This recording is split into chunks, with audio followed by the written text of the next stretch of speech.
sa kasaysayan ang rehiyong Ilocos. Isa sa mga naging kaganapan doon ay ang sigaw ng Kandon. Alamin natin ang buong storya mula kay South Chua sa Showtime. Ako ay Pilipino.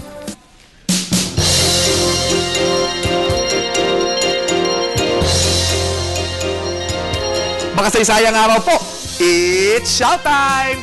Ngayon, ang turismo ng Vigan at ng Ilocania ay natatali sa mga pamanang kolonyal ng mga Espanyol, mga lumang bahay, mga lumang simbahan, at iba pa.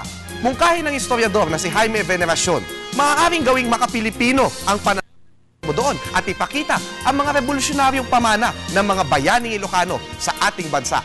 Ilang taon na rin ang nilang isinasagawa sa Samahang Pangkasaysayan ng Bulacan, ang Heroes Trail sa Tirad Pass, Ilocos Sur, kung saan namatay ang batang general na Bulakenyo na si Gregorio del Pilar noong 1899. Sa bahay na ito sa Vigan, Ilocos Sur din lumaki si Padre Jose Burgos na isinilang noong 1837. Ilang lakad lang, sa bahay naman na ngayon ay isa ng restaurant na nanirahan ang isang kilalang babaeng Makata at manunulat ng dulang Ilocano noon na si Leona Florentino.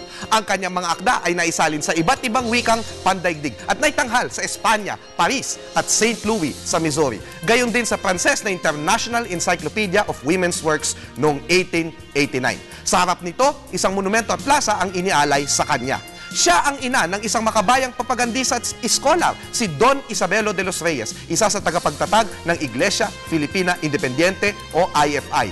Ang unang obispo maximo ng simbahang ito na si Don ang magkapatid na Juan at Antonio Luna, si General Artemio Ricarte at ang isa sa mga kasama ni Andres Bonifacio na nagtatag ng Katipunan at treasurer ng samahan na si Valentin Diaz ay pawang mga Ilocano. Si Diaz ay isinilang sa plaza na ito malapit sa makasaysayang Paway Church sa Ilocos Norte noong 1849. Isa namang lihim na samahang makabayan, ang Espiritu de Candon, ang itinatag sa isa sa mga bayan sa Ilocos Sur. Noong March 24, 1898, nahulihan sila ng isang kasapi at dahil pinahirapan, nabunyag ang samahan. Kinagabihan, sa isang piging, nalaman ito ng isa sa kanyang mga kasama, si Federico Isabelo Abaya.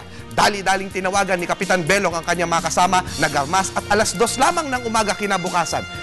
115 years ago ngayong araw, sinalakay nila ang himpilan ng Guardia Civil ng Candon. Matapos nito ay kinuha nila ang konbento at pinugutan nila ng ulo ang kura paroko at 2 bisitang praile. Itinaas niya ang bandilang pula ng himagsikan sa plaza at ipinoklama ang Malayang Republika ng Candon.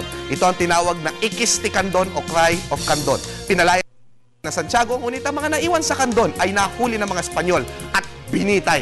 Si Isabelo Abaya ay nakatakas at naging kasapi ng hukbong revolusyonaryo sa ilalim ni Coronel Manuel Tino. At sa Philippine-American War ay nakipaglaban kasama ng mga Igorot sa labanan sa Caloocan laban sa mga bagong mananakop na Amerikano. Si Abaya ay napatay noong May 3, 1900 at ang kanyang katawan ay binandera sa plaza nito ng Candon kung saan niya itinaas ang banderang pula ng kalayaan. Ano pa nga ba ang maaasahan sa mga kalahi ni Diego at Gabriela Silang? Kagitingan. Ako po si Xiao Chua, Pas Telebisyon ng Bayan. And that was Showtime.